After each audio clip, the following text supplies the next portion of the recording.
voy a hacerte una pequeña presentación, si me permites, Giuseppe, porque muchos te conocemos porque es profesor de la casa, aunque sea profesor en otra facultad, en la Facultad de Educación. Él es profesor contratado, doctor de didáctica de la música, y lleva ya pues, bastantes años con nosotros.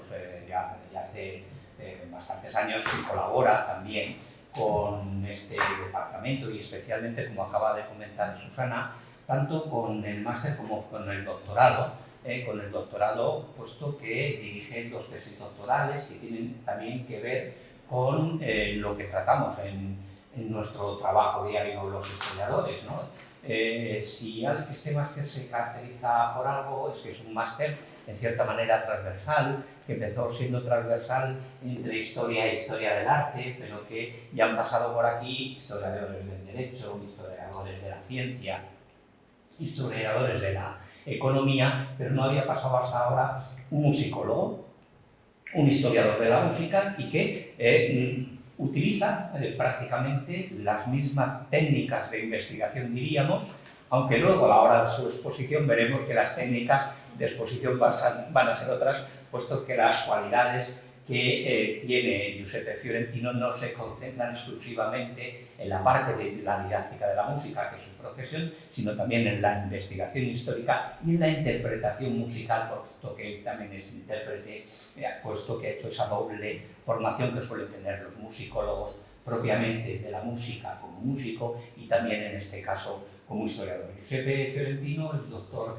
en Historia y Ciencias de la Música por la Universidad de Granada. Quizás sea la Universidad de Granada y esta especialidad la más conocida de toda España en este campo. Tenemos cerca también otra facultad, la de Oviedo, que tiene un buen departamento de Historia de la Música, junto con los de Historia del Arte. Es un departamento conjunto Historia del Arte y Historia de la Música, y prácticamente están a mitad y mitad, como 20 y 20 profesores aproximadamente. En Oviedo, en Granada son bastante más. Y, como es lógico, Giuseppe, aunque acabó ahí su formación, diríamos, como investigador, la empezó mucho antes, lógicamente, en su propio país, estudiando en la Universidad de los Estudios de Pisa. Después también hizo guitarra clásica en el Conservatorio Mascagni de Livorno y en la Universidad Mozarteum de Salzburgo. Él ha presentado su punto fundamental de investigación es el Renacimiento y el Barroco, creo que más el Renacimiento que el Barroco, y sobre todo un aspecto muy concreto que son esos procesos de composición de los artistas en estos siglos XV y XVI, y sobre todo de la improvisación. He visto que tiene bastantes artículos publicados en torno a la forma de la improvisación en el Renacimiento, tanto italiano como español, puesto que ha investigado ambos mundos y ha publicado y ha asistido a numerosos congresos internacionales, publicando también en revistas de las más conocidas en este campo en Europa y en América. De destacar sería sobre todo una de sus últimas monografías del año 2013 sobre la fonía y el origen de los esquemas armónicos entre la tradición oral y la transmisión escrita. Cuando este año estábamos intentando componer la serie de semis, se nos ocurrió, hombre, si no hemos invitado nunca, con todo lo que colabora con nosotros, a Giuseppe a que nos diga cómo trabaja él, puesto que esta es la función fundamental de estos seminarios, el ver cómo trabajan directamente otros investigadores, temas concretos. Y bueno, yo recordaba que había leído que este verano había estado precisamente en Granada presentando también en un curso de verano de la Universidad de Granada un trabajo que creo que es algo paralelo a esto que nos vas a presentar ahora, puesto que siempre ponemos como condición a nuestros compañeros que nos traigan alguna novedad última en la que estén trabajando. Y creo que eso es lo que nos va a presentar ahora. Y por finalizar también, el comentar cómo Giuseppe Fiorentino también es una de esas rara avis que anidan, en cierta manera, en esta facultad de educación. Tenemos a una persona que se dedica al cine japonés, también historiador del arte. Tenemos a un artista que a la vez hace grabado y que a la vez estudia sobre estética. Bueno, pues dentro de ese conjunto muy especial de personas, de humanidades, porque además esta rara avis que prácticamente solo se da en las humanidades, pues tenemos el honor de contar con Giuseppe Fiorentino, que como veréis pues es un gran investigador que tiene un futuro y largo, pues por su juventud, un futuro investigador dentro de nuestra universidad. Muchas gracias por haber aceptado nuestra invitación. Gracias, Julio, por esta presentación, gracias a vosotros por estar aquí y agradezco particularmente a los organizadores del seminario del SEMI por haberme invitado, porque es una ocasión de, como se llama Julio, para acercar la musicología a investigadores que se ocupan básicamente de historias y de investigación histórica. Pero claro, como decía Julio, la musicología tiene mucho que ver con la investigación histórica. Los musicólogos estudiamos las fuentes musicales, tenemos que hacer transcripciones, estudiamos tratados de música, procesos de composición, pero también hay trabajo en archivos, hay trabajos que requieren una investigación que se parece mucho a la que estáis llevando a cabo vosotros o que vais a llevar a cabo. Bien, mis últimas investigaciones se han centrado en temas particularmente técnicos, quizás arduos para los historiadores, sobre procesos de composición y de improvisación en el Renacimiento, así que aquí he querido traer algo que podría ser considerado un ejemplo de posible interacción entre disciplinas históricas y musicología. A lo largo de la historia, básicamente, la música no ha sido solamente una manifestación artística y un simple entretenimiento, tal y como lo consideramos hoy en día.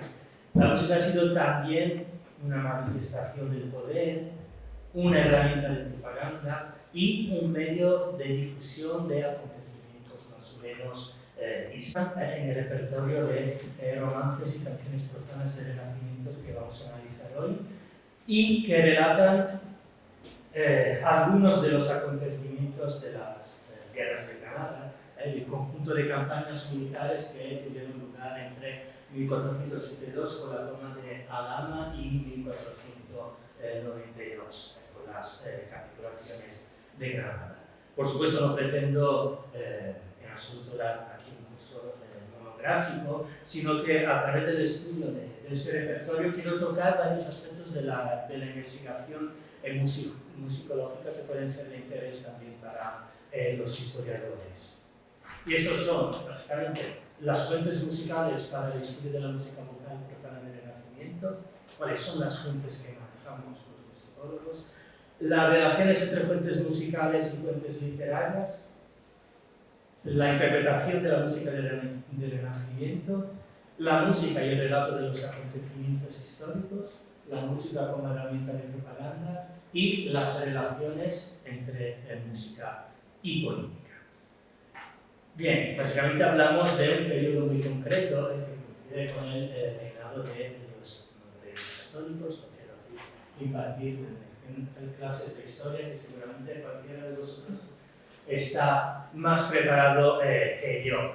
Pero simplemente para hacer un breve resumen de la cantidad de acontecimientos que ocurrieron en ese periodo, bueno, como sabéis, la unificación dinástica de las coronas de Castilla y Aragón, con el matrimonio de 1469 y sucesivamente la Concordia de Segovia y las Cortes de Toledo, la institución de la Inquisición, la reconquista del Reino de Granada, que es el objeto de la charla de hoy, el descubrimiento de América, la expulsión de los judíos, la pragmática de conversión de los musulmanes, que también tendrá mucho que ver con nuestro tema, la conquista del Reino de Nápoles y un largo etcétera. De este periodo, uno de los más densos de acontecimientos de la historia moderna de España.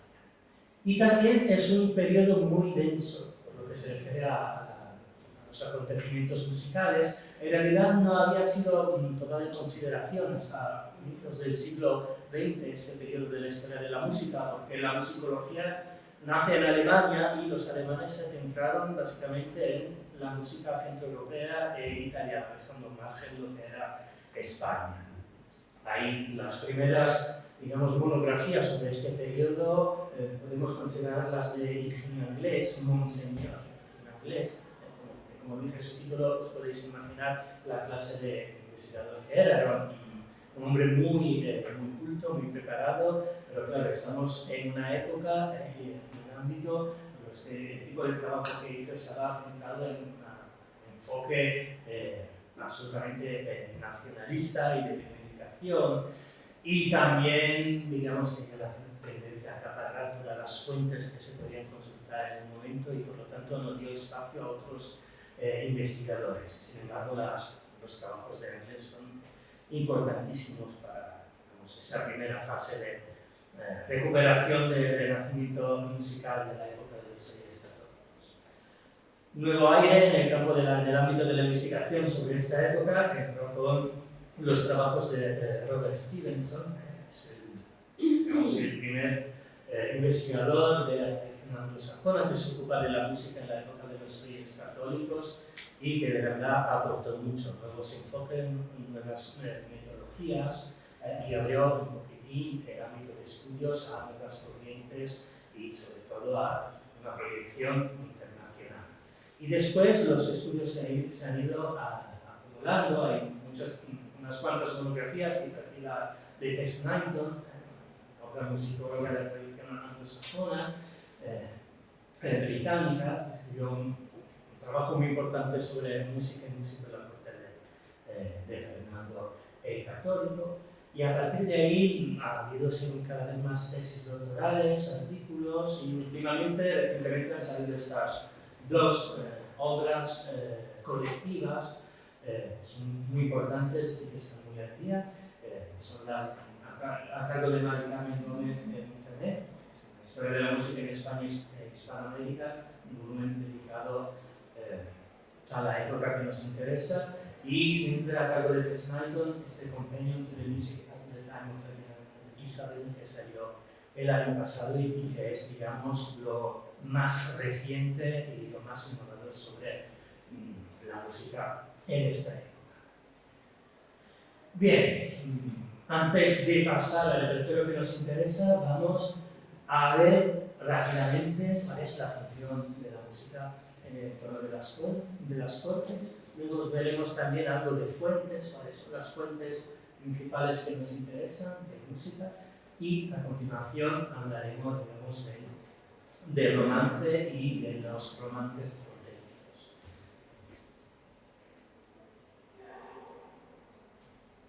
Bien, la música, como decía antes, tenía varias funciones en la época. Función propagandística, porque unos reyes, unos nobles tenían su capilla musical y, por supuesto, a través de la música es una forma de proyectar al exterior su poder y su importancia.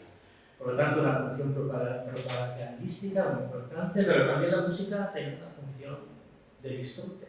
En las cortes se tocaban danzas para bailar, se cantaban canciones profanas, así para un entretenimiento.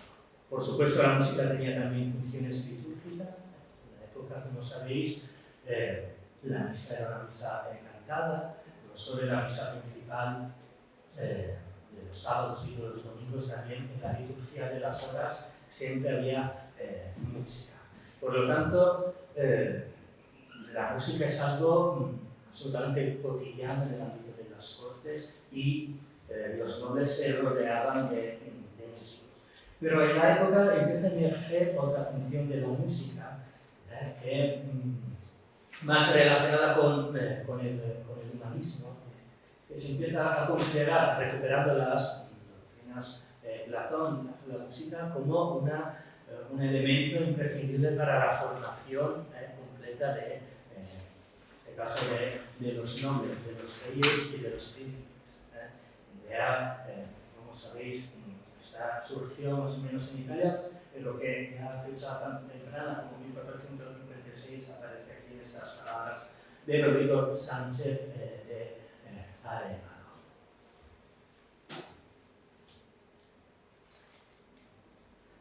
¿Cuáles eran los músicos que rodeaban, que trabajaban dentro y alrededor de las cortes? Cada corte, importante, tenía una capilla musical, o sea, un conjunto de cantores profesionales, adultos, pero también niños, encargados de interpretar la música polifónica durante la liturgia y también las canciones polifónicas de moda, el repertorio profano de moda. Por supuesto, había también un maestro de capilla que se encargaba de dirigir todo y casi siempre un organista. Fernando e Isabel mantuvieron sus respectivas capillas musicales, así como la administración de Castilla y Aragón siguieron separadas en estos años. Cada uno tenía su capilla musical. Después de la muerte de Isabel, como veis, Fernando absorbe los cantores de la capilla de Isabel, llegando a tener quizás la capilla más importante en cuanto al número de elementos de la época, 38, 46 cantores. Si consideráis que la capilla pontificia tenía en aquellos años entre 17 y 20 y los cantores de la capilla es encerrada entre 31 y 20, os podéis hacer una idea. ¿Quién eran estos cantantes? Igual son nombres que no nos dicen mucho: Francisco de la Torre, Francisco de Peñalosa, Francisco de Pastrana, Juan Cornado, Alfonso Pérez de Alba. Ahí está un nombre subrayado en rojo, es el de Juan de Urrede. ¿Por qué? Porque, si os fijáis, es el único cantor de origen extranjero. Era un músico franco-flamenco. Y esa es una tendencia totalmente diferente de la que había, por ejemplo, en las cortes italianas, donde la mayoría de los cantores eran ultramontanos, procedían de las regiones del norte de la Francia y de los Países Bajos.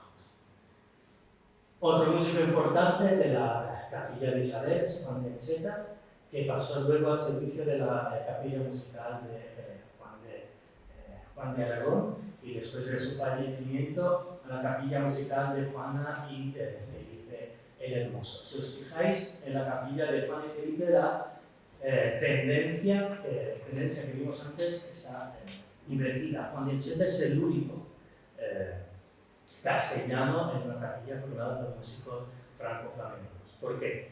Claro, Felipe el Hermoso procedía de los países, tenía su formación cultural y por lo tanto la preferencia se daba hacia músicos franco-flamencos y de los Países Bajos.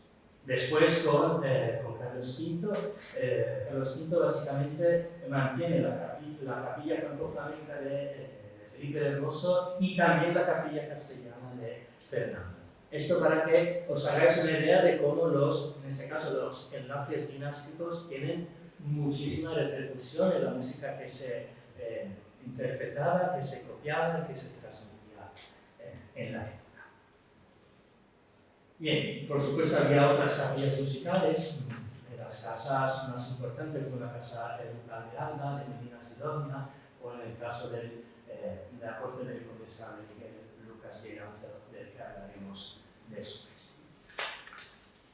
También había tañedores de instrumentos en las cortes, había ministriles altos que tocaban instrumentos con mucha sonoridad, por eso se le llama ministriles altos, como la corneta, la chirimía, que es un poco un antepasado del oboe, y el sacabuche, que es el antepasado del trombón. Y ministriles bajos.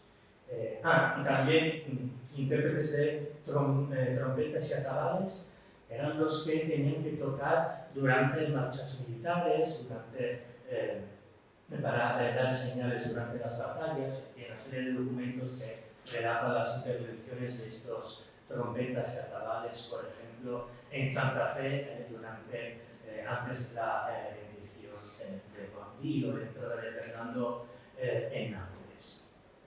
Estos eran los instrumentos de nacionalidad. También había ministriles bajos, que tocaban instrumentos de cámara, y son básicamente la ud, la vihuela de mano, la vihuela de arco, el clave y la flauta. El instrumento más importante de la época en España es la vihuela de mano. Como veis, básicamente es parecido a una guitarra, más pequeña, y es un instrumento análogo al laúd renacentista que se tocaba tanto en España como en Italia. Es un instrumento de cuerdas pulsadas que no suena mucho y por lo tanto se utilizaba, digamos, en momentos íntimos, durante la vida de la corte, sobre todo para acompañar canciones. Es el instrumento para el que más se publica en España en el siglo XVI. Ha llegado, podéis ver, una vihuela de arco, que básicamente tiene una forma parecida, pero que se tocaba con un arco, que pulsando con los dedos, en la izquierda bajo unos laudes. Bien, vamos a ver ahora un poquitín cuáles son las fuentes musicales que utilizamos para estudiar la música de este periodo. Como sabéis, la fecha simbólica del nacimiento de la imprenta es 1456 con la publicación de la Biblia de 42 líneas de Gutenberg. La imprenta se aplica a la música unos 50 años después, y el norte de Italia fue uno de los centros más importantes de industria de la imprenta en el siglo XVI. La primera colección de música impresa es en 1501 y la publica Ottaviano Petrucci, que será uno de los impresores de música más importantes de las primeras décadas del siglo. Como veis, en España la imprenta musical llega bastante después, en 1536, con la publicación de una colección de música para vihuela, para ese instrumento, de Luis Milán en Valencia. Y en España en la época habrá muy poca música impresa. Hay unos 10 colecciones de música instrumental y poco más. Sobre todo se imprimían, los músicos españoles iban a imprimir, por ejemplo, a Italia, a Venecia y a Roma, donde la industria florecía bastante más. Por lo tanto, por lo que se refiere a la época de los reyes católicos, tenemos música manuscrita. La música vocal se recoge sobre todo en estos cancioneros, hay unos 4 o 5 muy importantes.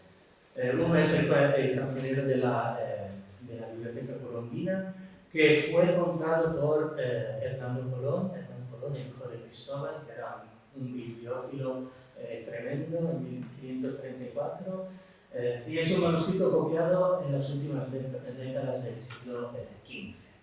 Contiene unas 95 obras de música polifónica vocal a 3 o 4 voces. Y el autor más representado es Juan de Triana. Pero el cancionero más importante de la época es el cancionero musical de Palacio, que se va de la Biblioteca Real de Madrid, que es un manuscrito de más de 300 folios, poquitín posterior al de la Colombina, donde se recogen 463 obras a 3 y 4 voces. Las que quedan, porque el contenido bastante más. El autor más representado aquí es Juan de la Encina, que fue, como sabéis, no solo un músico, sino también un dramaturgo, literato, escribió poemas, farsas, obras teatrales, etc. Es un manuscrito que ha sido relacionado directamente con la corte de los reyes católicos, pero también con la corte del segundo duque de Alba, Federico Álvarez de Toledo. Son las dos teorías que más han sido barajadas. La conexión con la Casa de Alba, de la que Juan de la Encina estuvo al servicio del segundo duque de Alba. Bien, también hay otros cancioneros, uno bastante muy importante, por ejemplo el de Montecassino, que está conservado en la abadía de Montecassino, que es un manuscrito de música relacionado con la corte aragonesa de Nápoles. Pero el que más nos interesa es el anterior, el cancionero musical de Palacio. Bien, vamos a ver, cuando abrimos un cancionero de estos, es lo que tenemos delante. Ahí no sé cuántos de vosotros sois músicos. ¿Quién sabe leer algo de música? Bien, no pasa nada. Como veis, hay como son dos folios, el recto, el verso y el recto del otro folio, y hay como 4 bloques. ¿Los veis? Cada uno empieza con una letra ornamentada grande, y esos son, digamos, las 4 voces. Los cantantes cogían, los cantores, este cancionero, lo tenían delante, y cada uno cantaba su parte.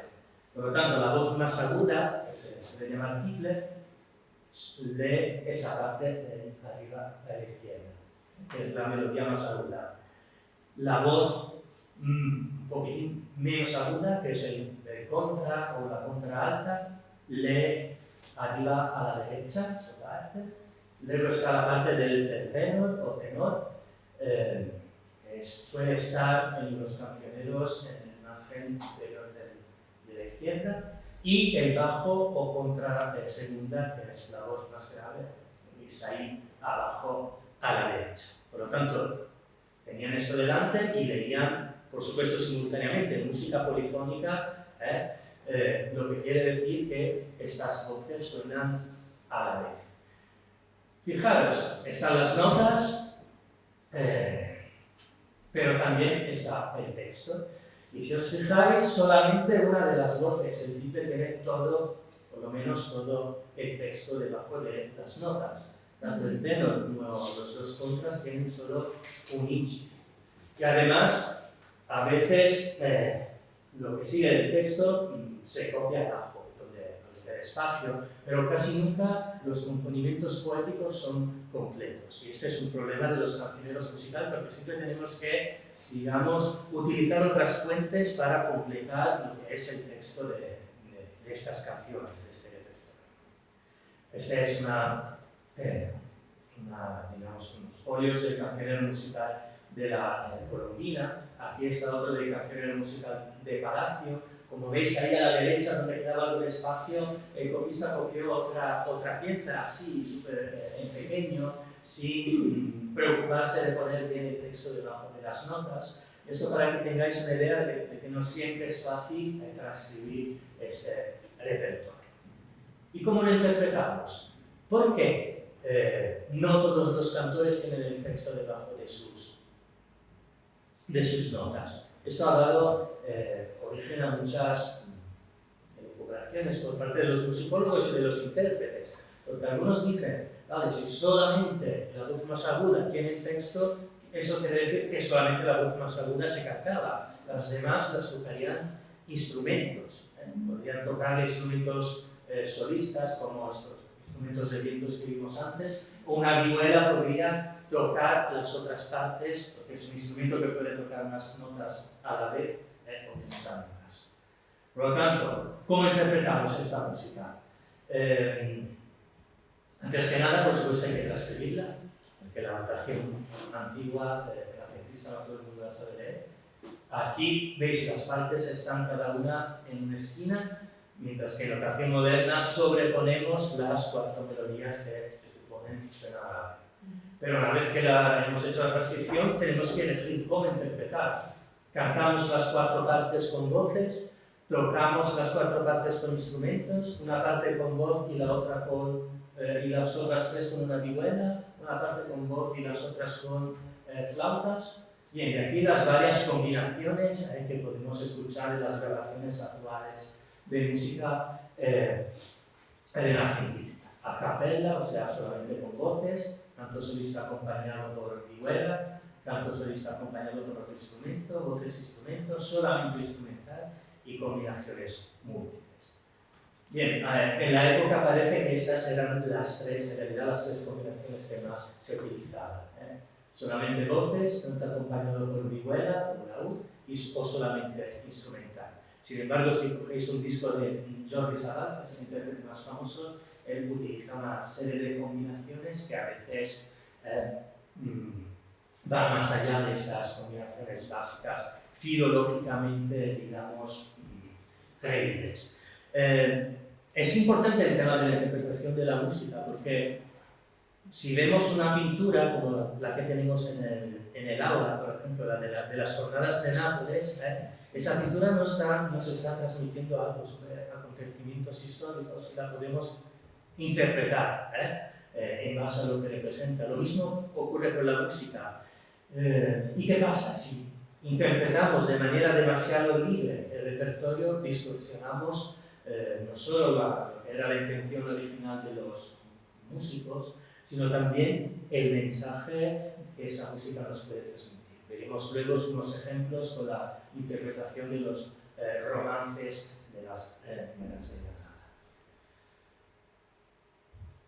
Pero también hay otros tipos de fuentes, no solo los cancioneros, no solamente los cancioneros manuscritos, también las colecciones de música instrumental, sobre todo para vihuela. Estas son las que se publican en España en el siglo XVI. Por ejemplo, en las colecciones de música para vihuela hay música instrumental, que solo se toca con el instrumento, pero también hay transcripciones de música vocal. Ese es el sistema de notación que se utilizaba para estos instrumentos, que es la tablatura. Es algo muy sencillo, que se utiliza también hoy para enseñar música a los que no saben de música. Si os fijáis, hay 6 líneas que representan las 6 cuerdas del instrumento. Abajo está la cuerda más aguda. Y como veis ahí, hay un 0. ¿Qué quiere decir? Esa cuerda hay que tocarla así, al aire. Luego hay un 1 en la tercera cuerda. ¿Eso qué quiere decir? Que hay que darle al primer traste y pulsar.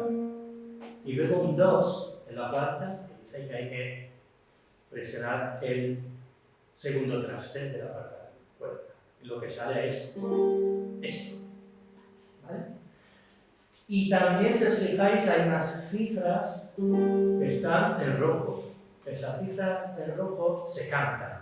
Por lo tanto, el intérprete no solo tenía que tocar esas 3 notas, sino también tenía que cantar esta nota. Y de esa manera transcribían canciones para vihuela y voz. ¿De acuerdo? Es una forma muy sencilla de notar la música, porque estas colecciones iban dirigidas a un público de aficionados que no tenían grandes nociones musicales.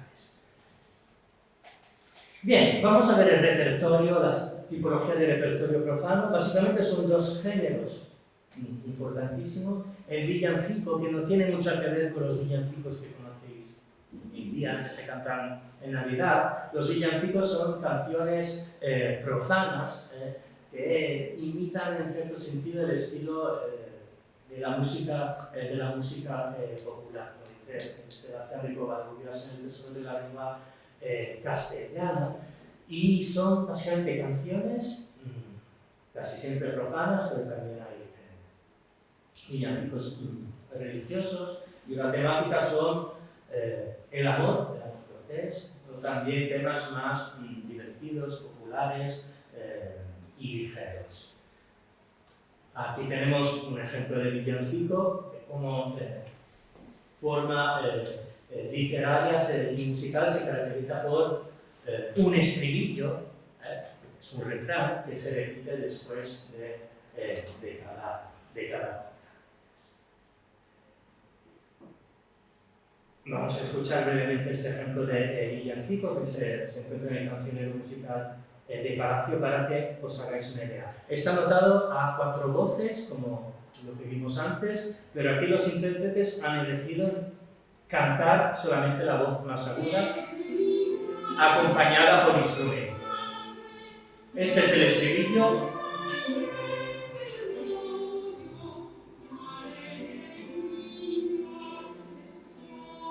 Ahora empieza la copla.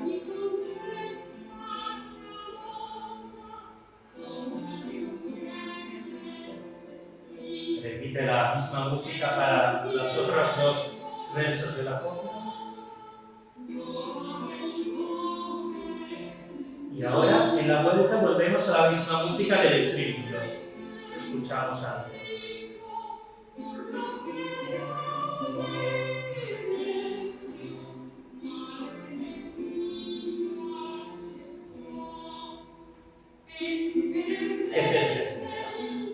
Bien, pero vamos ahora a ver el romance, que es el género de música profana que más nos interesa.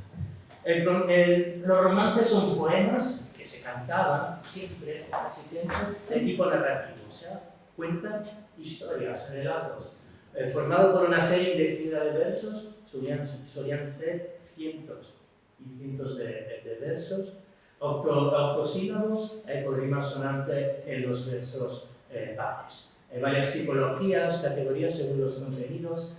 Hay romances carolingios en España que se basan en los cantares de gestas franceses de la Edad Media.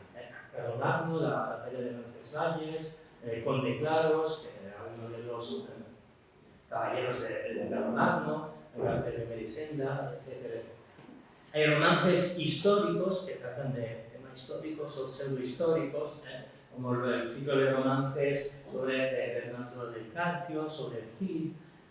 Los romances fronterizos, que son una categoría específica de romances históricos, que hablan de los acontecimientos de las varias etapas de la Reconquista. Hay romances de tema amoroso y romances más de crónica, que narran hechos así sensacionalistas, crímenes que habían ocurrido en algún pueblo, etc.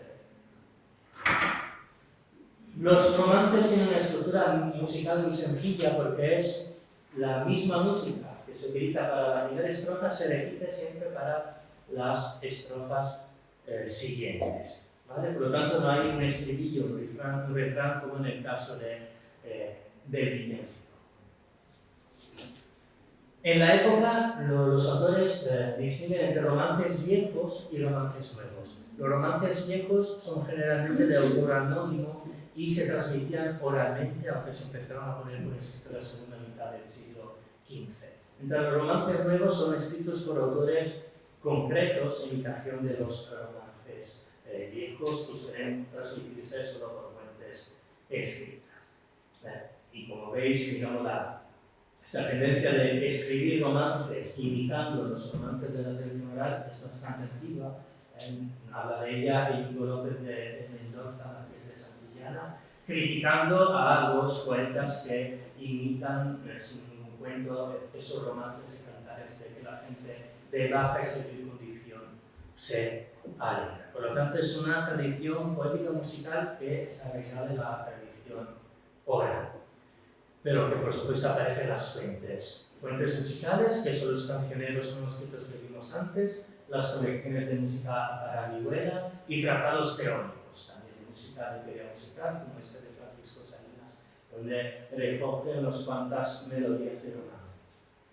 Y las fuentes literarias, que sirven para completar las fuentes musicales, además de lo que hay en los cancioneros musicales, son, por ejemplo, los pliegos sueltos de Cordel. Era, digamos, una producción de cuadernillo impreso de muy poco precio, eran productos muy baratos, donde se difundían, publicaban estos romances. También antologías poéticas impresas, como el Cancionero General de Hernando de Castillo, que se editó por primera vez en el 1511, pero tuvo muchísimas ediciones posteriores. Antologías de romances, como el libro de 50 romances del 25, el Cancionero de Romances del siglo, pero también las crónicas y las historias son fuentes muy importantes para los textos de los romances. Por ejemplo, la crónica de Miguel Lucas de Leranzo y la historia de los bandos de Luciríguez que Vencerrate de Ginés Pérez de Ita nos dan muchas pistas sobre los romances de esta época y de las guerras de Granada.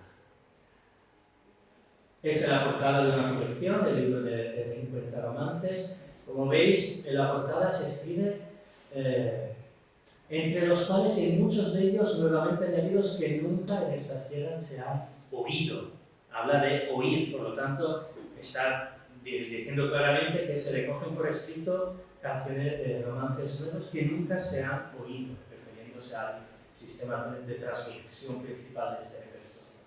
Ahí en la portada veis una representación de la forma más típica de interpretación de los romances, que es alguien cantando y acompañándose con la vihuela. Uno de los más famosos es el romance de Conde Claros, que se solía cantar con una tonada popular muy sencilla que podemos reconstruir gracias a fuentes posteriores. El texto, la versión más larga, es de 452 versos, pero por supuesto en los textos cancioneros no hay música. La música, en este caso, hay que reconstruirla. Francisco Salinas, en un tratado de música, nos da la melodía. Un vihuelista nos escribe el acompañamiento que se suele utilizar para cantar esa melodía. Y por lo tanto, juntando las tres fuentes, el texto y las dos musicales, podemos reconstruir la tonada del romance. Este es el acompañamiento.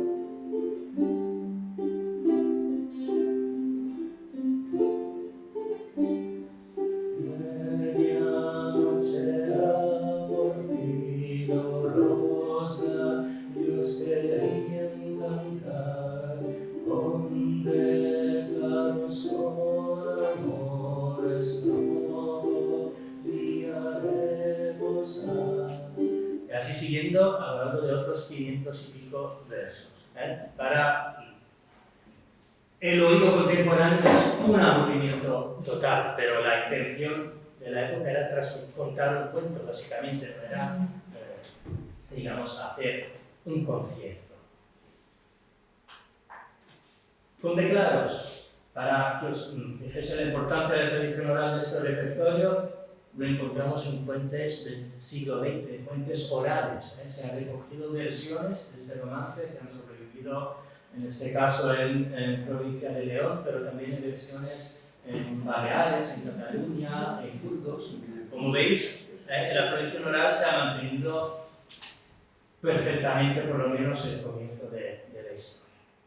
Y por supuesto, los romances se transmitieron más allá de las fronteras de España, con la expulsión de los judíos en la tradición sefardí. Hay ejemplos de romances con declaros, ejemplos de romances que están en fuentes de renacimiento musicales y que cantan todavía las familias, o por lo menos cantaban hasta hace pocos años las familias de sefardíes. Bien, llegamos por fin al meollo de la cuestión. No sé cuánto tiempo. ¿Tengo otra media hora? Tienes libertad para... porque el que quiera se puede marchar. Ahí te das como no se marcha nadie. Bueno, voy a robaros media hora más. Sí. Porque ahora ya hemos llegado al meollo. Ha sido una introducción un poquitín amplia, pero creo que era necesaria para ponernos en el contexto de todo esto. El romance fronterizo. Fijaros, lo que escribe Antonio de Tordesillas, que conoceréis, es uno de los cronistas de Indias de finales del 16 y comienzos del 17. Dice, en todas las naciones hubo el uso de la poesía y el cantar las cosas luego que sucedían. Está hablando de los romances. Y en la española, por la mucha ocupación y continuación de la guerra, se acostumbró mucho para que por medio de los cantos que llaman romances supiese el vulgo, que comúnmente no usa de la historia, los hechos famosos en la guerra. Y la gente se inclinase a las armas, que era lo que en aquellos tiempos, hablando de don Pelayo acá, más se practicaba y era más necesario. Y para que el pueblo de mejor gana acudiese a los gastos de la guerra, que fue una maravillosa, según razón de Estado. Y por esto quedaron los romances y cantares más en la memoria, y por ser verdaderos, al contrario de otras canciones. Fijaros, hace un análisis muy lúcido de lo que es de la función del romance. Lo dice claramente, que tiene dos funciones. Una es la transmisión de los hechos históricos entre el vulgo, que comúnmente no sabe la historia, y sobre todo de los hechos famosos en la guerra. O sea, una función de difusión de la historia. Pero también una función de propaganda, para que la gente se inclinase a las armas y para que el pueblo de mejor gana acudiese a los gastos de la guerra. Por lo tanto, los romances tienen estas dos funciones, ¿no? De transmisión de los acontecimientos históricos y de propaganda que Antonio de Tordesillas subraya de manera tan lúcida, tan concreta. Hablando del repertorio justamente que nos interesa, que es el de los romances de de las guerras de Granada, los romances fronterizos. Hay muchísimos romances fronterizos, hay unos 60 por lo menos, y cada uno de estos, existen diferentes versiones. Hablo de fuentes literarias, porque solamente de unos 10-15 romances fronterizos se ha conservado la música. Por lo tanto, hay muchas más versiones escritas que versiones musicales. Vamos a empezar por orden cronológico, siguiendo los acontecimientos bélicos, por el siglo de Antequera. Todavía no es la fase final de la Reconquista, los reyes católicos todavía no han nacido. Es un acontecimiento de 1410 que ve como protagonista el futuro Fernando I de Aragón, que por aquel entonces, en 1410, era regente del trono de Castilla, una vez muerto su hermano Enrique III. Básicamente reanuda Fernando las actividades militares en el reino de Granada contra Yusuf III, conquistando Seterí y Zara de la Sierra, y en 1410 toma Antequera después de 4 meses de cerco. Fue un acontecimiento muy importante porque, digamos, por primera vez después de décadas volvían a meterse, digamos, las tropas cristianas dentro del territorio controlado por los moros. Utilizar término de la época. Bien. La música de este romance se transmite en una colección de música para vihuela de Fuenllana, pero Fuenllana transcribe una obra polifónica de Cristóbal de Morales, que es uno de los compositores polifonistas más importantes de la primera mitad del siglo XVI. Por lo tanto, estamos más de 100 años después de los acontecimientos que se narran en el romance. Pero fijaros que pone ahí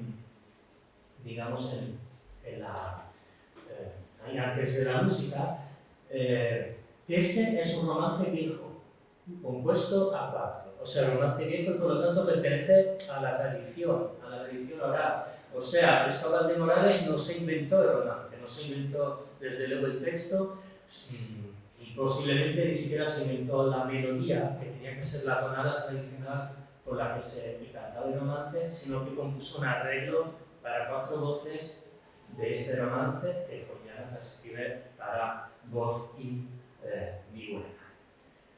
Como ves, está el texto, pero están solamente los 4 primeros versos. Los romances solían tener cientos de versos, por lo tanto, para completar esto tenemos que recurrir a las fuentes literarias, y en este caso a este griego suelto de Cornell, que se guarda en la Biblioteca Nacional de Madrid. Por lo tanto, gracias a la música que encontramos en las fuentes de la colección para vihuela y al texto que encontramos en otro sitio, podemos reconstruir y cantar el romance que más o menos suena así.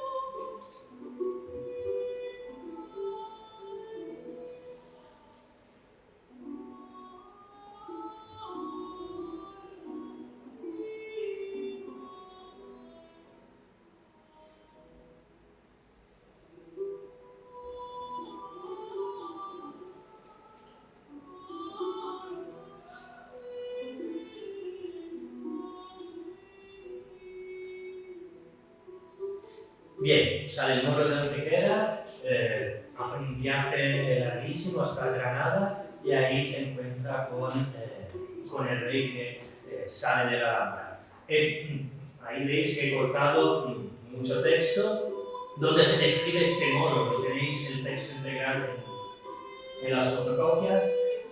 Se describe este moro, 120 años había, 120 años el moro.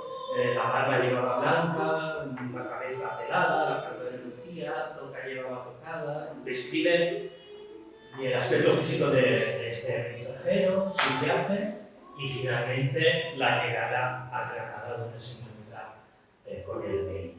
¿Y aquí qué ocurre? Le cuenta al rey lo que ha ocurrido en Antequera, que ese infante don Fernando Cercada tiene tu viña, de día le dan combate, de noche hace la mina, si no os ocurres miréis tu viña se perdería. Fijaros, hay una parte de relato que es casi de crónica que describe el viaje del moro de Antequera a Granada, y después hay unos elementos históricos muy precisos, muy detallados, como algunos de los notables que participaron en este serio. Juan de Velázquez Sarmiento fue camarero mayor de Enrique III y tutor de Juan II. Sancho de Rojas, obispo y militar, las dos cosas no se contradecían en la época, y Rodrigo de Narváez, que fue después el primer alcalde de Antequera. Y también detalles sobre técnicas de la guerra.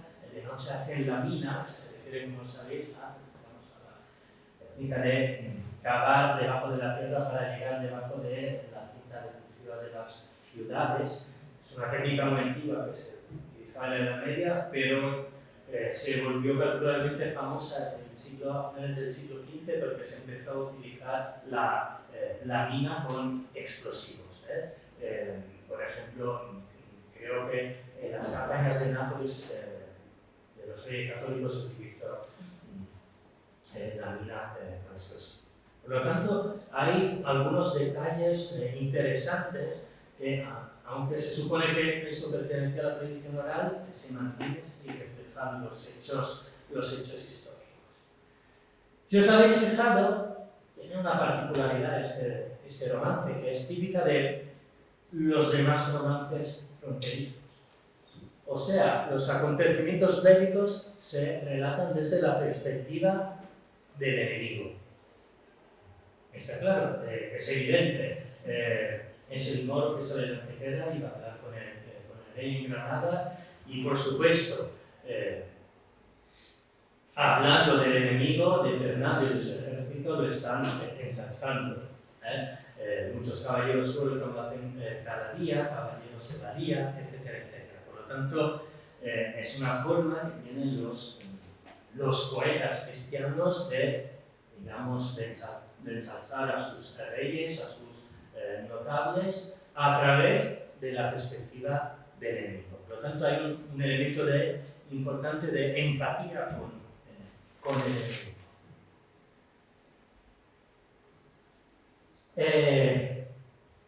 Parece entonces que el que escribió este romance estaba al tanto de los que llevaron guerra, digamos, a Antequera, de nombres concretos, de técnicas concretas.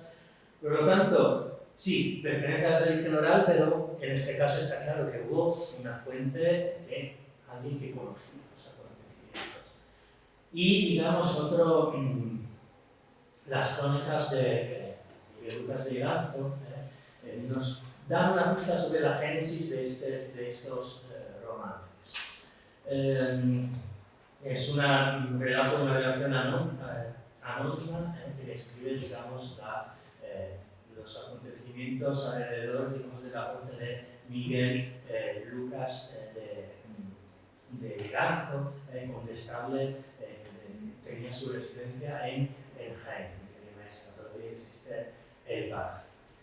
Bien, en 1462, a raíz de la incursión militar por la Vega de Granada, el rey Enrique IV, dice el anónimo de la crónica, porque mayor memoria que darse, le mandó hacer un romance, el cual a los cantores de su capilla mandó a sonar. Por lo tanto, aquí está claro, ¿no?, la génesis de estos romances, por lo menos en este caso. Hay un acontecimiento y hay un encargo hecho a un poeta, o un poeta músico, o un poeta por un lado y un músico por el otro, para que quede constancia del acontecimiento. Y aquí, en la crónica, queda, digamos, se puso por escrito este romance, Lealtad o Lealtad. Se refiere a hecho de 1462 y es probablemente contemporáneo o casi esta fecha. Por lo tanto, aquí tenemos una pista sobre la génesis de este repertorio. Bien, otro romance, La toma de Alhama, 1482, y ya estamos con los Reyes Católicos. Fue el primer episodio importante de las guerras de Granada. Hay, entre los varios personajes, hablemos del Oriente Católico, está el Gran Tendilla, que participó en esa campaña y que fue nombrado después primer alcalde de Alhama, y también tuvo un papel importante en la conquista de la ciudad de Granada una década después. Es un romance muy famoso en la época, lo transmiten 3 fuentes musicales de música para vihuela. Y como veis, Alhama tenía una importancia estratégica de primera, porque estaba ahí en el corazón, digamos, del reino, entre Málaga y, justamente entre Málaga y Granada. Por lo tanto, una importancia estratégica de primer orden. Esta es la fuente que transmite la música. También en este caso solo hay 4 versos del texto y por lo tanto hay que recurrir a fuentes, otra vez, a fuentes escritas, porque no podemos cantar un romance con solamente 4 versos. Y la fuente escrita más importante de este romance es una crónica, la crónica de Ginés Pérez Zurita, que relata la historia de los bandos de los Cegués y Bencerrajes, caballeros muros de Granada, y de las guerras civiles que hubo en ella. O sea, los años finales de la Reconquista centrados en las guerras entre las varias facciones de los moros, las guerras civiles que luego fueron una de las causas por las que se vino abajo. Y dice Ginés Pérez que este romance se hizo en arábigo en aquella ocasión de la pérdida de Alhama, el cual era muy doloroso, tanto que vino a vedarse en Granada que no lo cantasen, porque cada vez que le cantaban en cualquier parte provocaba llanto y dolor. ¿Y por qué dice que se escribió en arábigo? En realidad es una teoría que ha sido desmentida por los filólogos del siglo XX y XXI. Digamos que da origen a esta confusión el hecho de que también es un romance totalmente empático. Se describe la pérdida de Alhama desde la perspectiva de los vencidos, desde la perspectiva del rey moro y de su corte. Empieza el romance con el rey moro que pasea por la ciudad de Granada, desde la puerta de Elvira hasta la de Vivarranda. Luego le llegan las cartas que dicen que Alhama ha sido tomada. Entonces baja de la mula, coge un caballo, sube por calle Zacatín, llega hasta la Alhambra. Fijaros cómo describe aquí el recorrido del rey moro como si fuera una crónica, con todo el detalle que podemos reconstruir.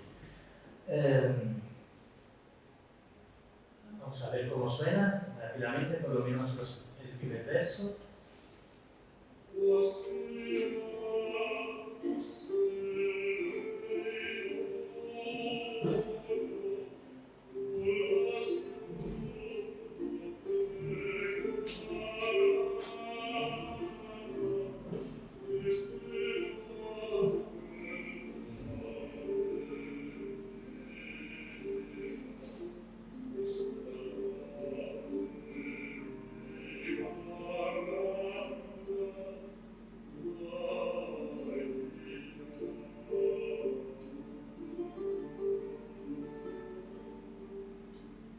Y luego sigue con la misma música para las demás estrofas.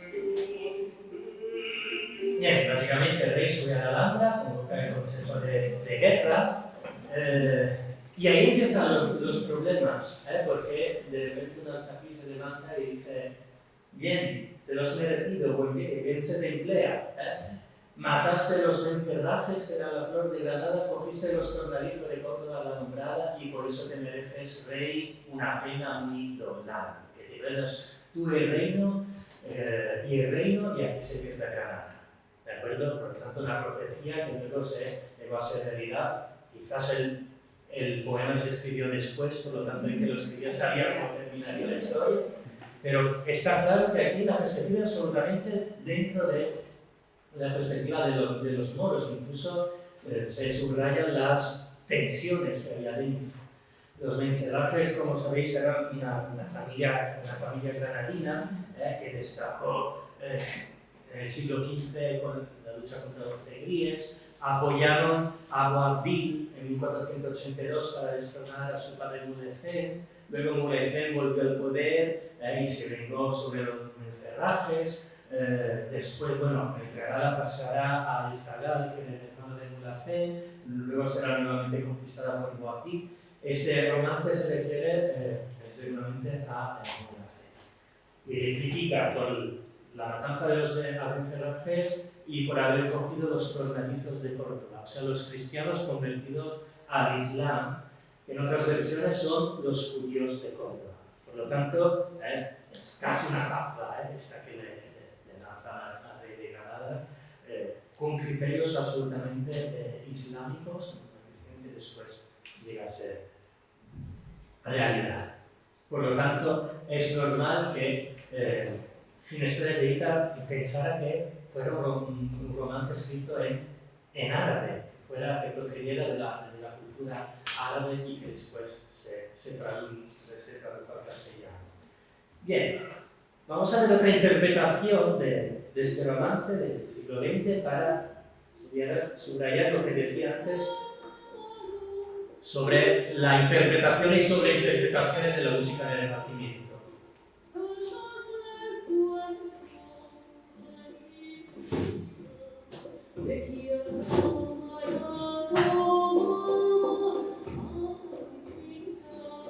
Es la melodía que conocemos, pero le han dado, utilizan instrumentos de la música tradicional andalusí, ritmos de la música andalusí, recuperando la idea de Ginés Pereira. Por lo tanto, bueno, se basa en la fuente histórica musical, pero recrean algo que no es. Y el público del concierto, escuchando esto, va a pensar en un clima cultural de convivencia pacífica, cultural y musical, donde se cantaba en castellano, se cantaban textos en castellano con música andalusí, algo que efectivamente en esta época, durante los conflictos de la Guerra de Granada, no existe. Por lo tanto, es una distorsión histórica. La música, los conciertos también tienen una función educativa y esto distorsiona un poco lo que es la fuente y el dato histórico. Es muy bonito. Bien. Y sigue. Bien, reedición de Ronda, 1485. Ahí está Ronda. Es un romance que tenemos en el Cancionero de Palacio y es interesante porque fue compuesto por Francisco de la Torre, que sabemos era el cantor de la capilla de Fernando. Por lo tanto, es algo escrito por alguien que seguramente fue testigo de los hechos. Es la única fuente del Cancionero de Palacio, empieza así, falta el texto. Le llega una mensajería al mensajero rey para la bendición, allí respondió el rey y no sabemos qué respondió porque falta lo que queda de texto. El asedio de Baza estaba en 1489, fue un asedio particularmente largo, particularmente duro. Aquí en la primera parte del texto está la perspectiva de Fernando, que está ahí mirando desde el caballo las tiendas, el arrabal, las puertas de Baza, las torres espesas, la almena, y está preocupado. Y empieza un moro a hablarle y le dice: vete Fernando, no quieras aquí invernar, pan tenemos por 10 años, 1000 vacas para salar, 20.000 moros ahí dentro, todos de arma tomar. O sea, aquí es equilibrado, está la perspectiva del rey, la perspectiva de los moros, pero sin embargo, digamos, es una perspectiva, digamos, que refleja el respeto militar hacia, digamos, los dos bandos. Bien, Baza formaba parte del territorio controlado por el tío de Boabdil, por el Zagal. que en el 87 había perdido Granada y Málaga, cae Baza porque Cid Nayar la entrega, el primo de Boabdil, era partidario de la alianza con los castellanos, entrega a Baza, se convierte al cristianismo como Pedro de Granada, iniciando la poderosa familia de los Granadas Venegas. Y a partir de Baza cayeron todos los otros territorios controlados por el Zagal, Almería, Guadix, Almuñécar y Salobreña, y que llevaron a la rendición del Zagal. Y solo queda Granada.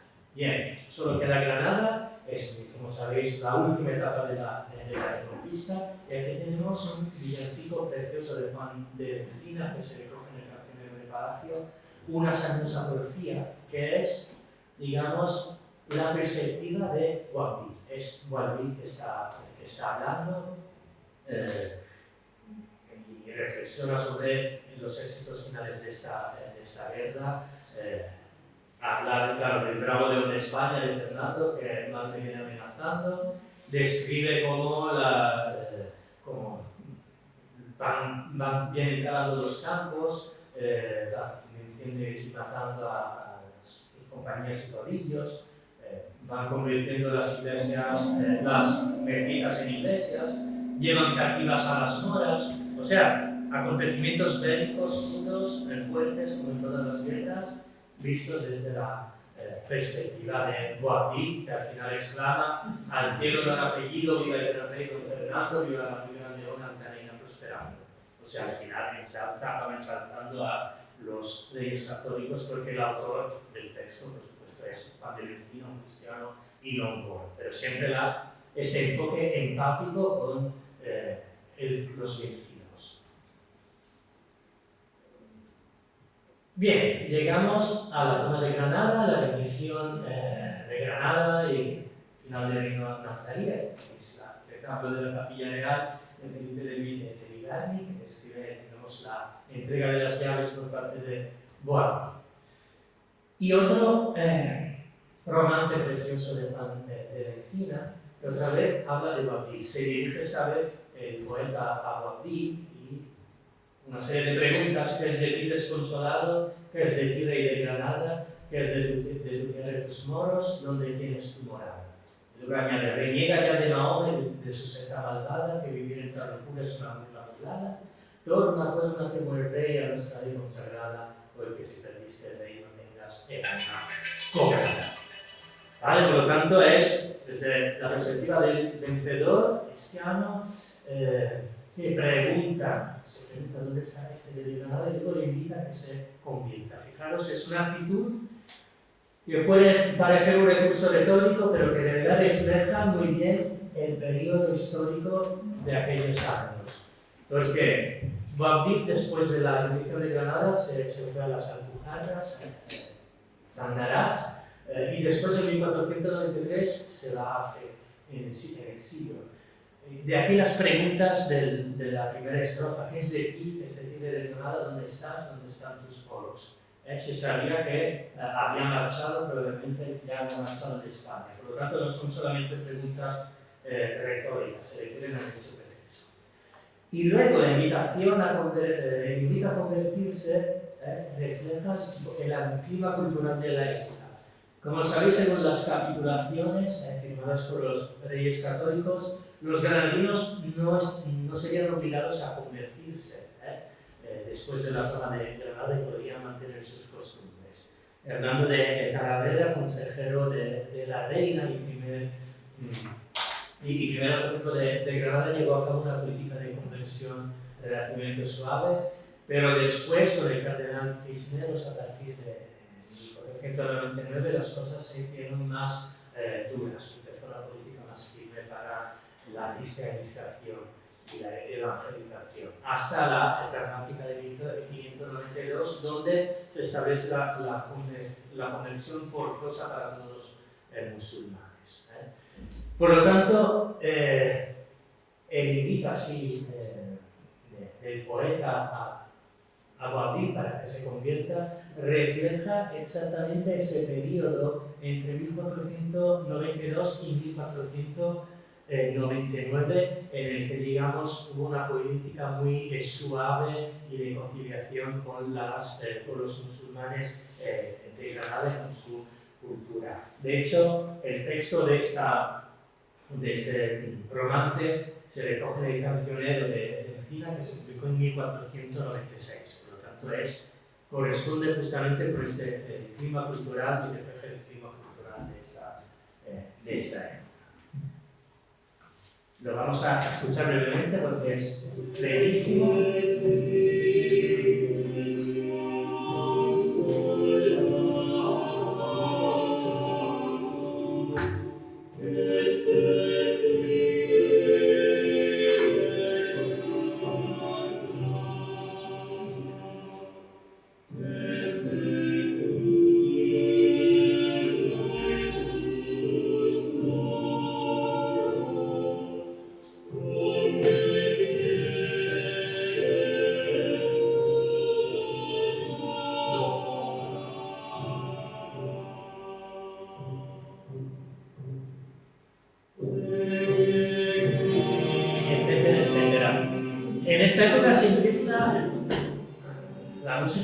Empieza a reflejar los contenidos del texto, la retórica musical, siguiendo las corrientes del humanismo.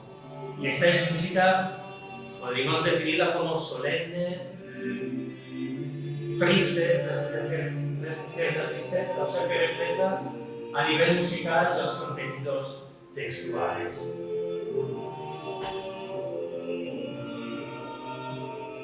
Bien. En el cancionero de Encina, después de este romance, viene un villancico, género totalmente castellano, popular, y cambia totalmente el tono del texto y de la música. Esta es totalmente la perspectiva de los ganadores, son pastores a los que llega la noticia de que Granada ha sido tomada y emprenden el camino para ir a celebrarlo. Fijaros en la música.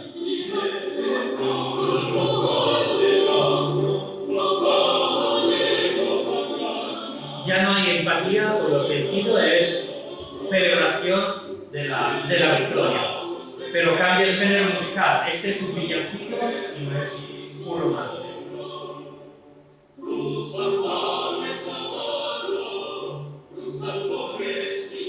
Bien, la noticia de la toma, y concluyo, no llega solamente a estos dos pastores, sino que llega a Italia unos cuantos días después. Aquí tenéis una estampa de Piazza Navona. San Giovanni di Piazza Navona era la iglesia de la nación española en Roma. Tenía muchísimas funciones, no solo religiosas, sino también culturales y, digamos, políticas. Y ahí la nación española montaba unas fiestas increíbles que invadían toda la plaza, sobre todo en Pascua, para la fiesta de la resurrección.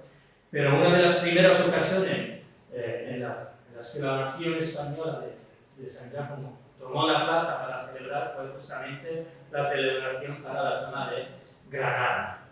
Un mes después de los acontecimientos, en Roma, el domingo, hubo misa solemne en San Pietro, después procesión de San Pietro a Piazza Navona, misa solemne en San Giacomo de San Juan de los Españoles, terminada por el Te Deum entonado por los cantores papales, corrida de toros ahí en la plaza. Una semana después, otra misa solemne, la representación de la toma de Granada en Piazza Navona con dos aparatos, máquinas, fortaleza en el centro de la piazza y delante de San Giacomo. Por supuesto no existían, todavía estaban las fuentes que conocéis. Y se representó en el Palacio del Cardinal Diario esa noche el drama en latín Historia Bética, que describe la guerra de Granada, de Carlo Verari, un humanista italiano. Y al final de de ese texto que se imprimió el año siguiente está una pieza polifónica a 4 voces, que es la primera pieza de música polifónica impresa en absoluto. Estamos en 1492, es la primera vez que se imprime música. Fijaros la importancia de este acontecimiento.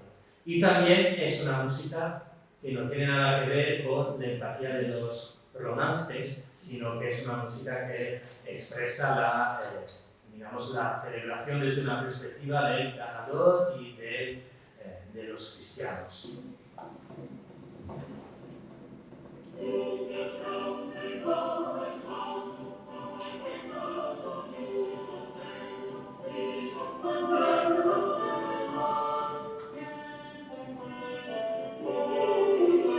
Casi seguramente se entonó esta canción durante la celebración de los festejos en Piazza Navona.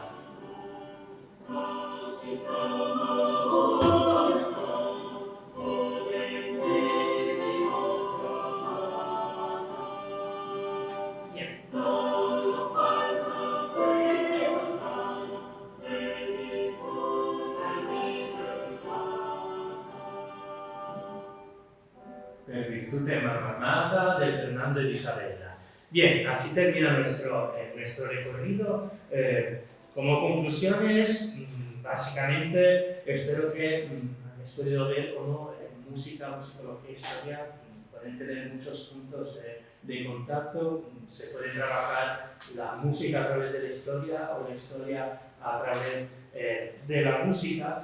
Por lo que se refiere a nuestros romances, está claro que no pueden ser considerados como fuentes históricas, por lo menos tienen que pasar por, digamos, un análisis rigurosos, pero sí son fuentes importantísimas sobre la recepción de los acontecimientos históricos, cómo se transmitieron los acontecimientos históricos y cómo se recibían.